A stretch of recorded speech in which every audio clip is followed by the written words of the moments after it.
kali ini kita akan memasuki materi bab baru, yaitu materi bab 2 tentang termokimia.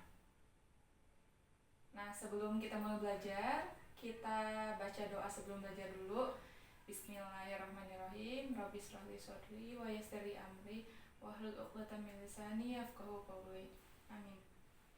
Nah, untuk tujuan pembelajaran hari ini adalah agar siswa dapat memahami perubahan entalpi atau delta H pada reaksi kimia.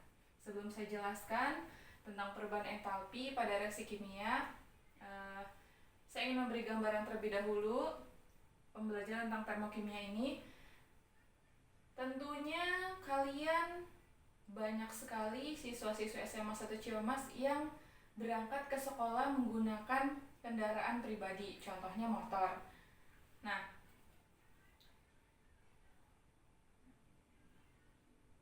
sebelum kalian berangkat, tentunya mesin yang bekerja di motor kalian itu terjadi sesuatu.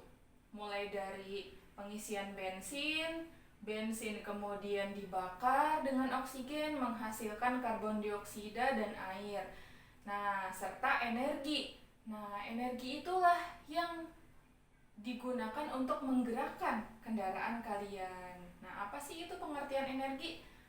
Nah, secara garis besar, energi ini pengertiannya adalah kemampuan untuk melakukan kerja, ya.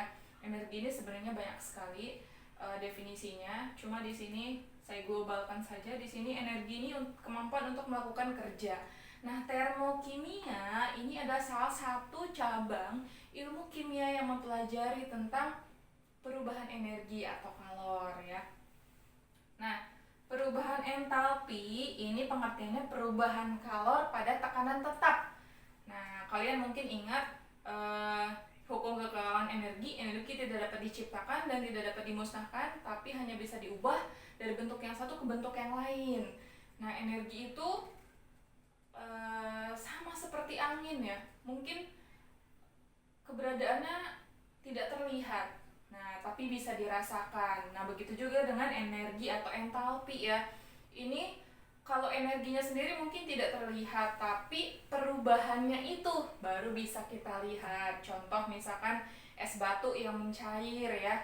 Itu terjadi perubahan kalor atau perubahan energi, ya. Begitu juga sebaliknya, mungkin dari air berubah menjadi es batu, itu sudah terjadi perubahan energi di dalamnya. Nah, kemudian di sini juga ada tambahan definisi tentang sistem, yaitu segala sesuatu yang diamati atau yang menjadi fokus perhatian, ya. Sedangkan lingkungan adalah segala sesuatu yang berada di luar sistem.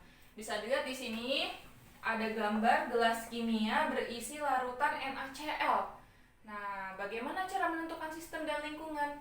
Nah, kita lihat di sini. Yang menjadi pusat perhatian kita adalah larutan NaCl, sehingga larutan NaCl ini sebagai sistem.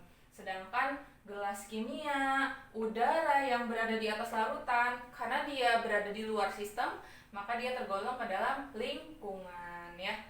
Nah, sistem sendiri di sini dibagi menjadi 3. Ada sistem terbuka, sistem tertutup, dan sistem terisolasi. Sistem terbuka ini memungkinkan terjadinya pertukaran materi dan kalor, ya. Contoh sistem terbuka seperti ini. Larutan NaCl di dalam gelas kimia yang terbuka. Nah, ini memungkinkan terjadinya perubahan materi, ya, perpindahan materi maupun perpindahan kalor. Sedangkan sistem tertutup ini sebagai contoh mungkin masih sama larutan NaCl dan gelas kimia, cuma di atasnya ditutup rapat, ya. Nah, kalau misalkan larutan ini kita tutup, maka yang memungkinkan hanya terjadi pertukaran kalor saja. Sedangkan pertukaran materi antara larutan dengan udara atau dengan partikel-partikel di atasnya itu tidak mungkin terjadi karena ada tutupnya tadi, ya. Dan yang ketiga, sistem terisolasi. Kalau terisolasi tidak dua-duanya, ya. Jadi tidak ada perpindahan materi, tidak ada perpindahan kalor. Contohnya apa sistem terisolasi? Contohnya adalah air yang berada dalam termos, ya. Kalian tahu kan, air yang berada dalam termos itu akan tetap panas Karena apa? Karena dia sistemnya atau si termos itu memang sudah disetting berupa sistem terisolasi. Jadi nanti tidak ada pertukaran kalor di dalamnya. Karena dia ada tutupnya juga, maka tidak mungkin ada perpindahan materi juga, seperti itu. Selanjutnya akan kita lanjutkan ya.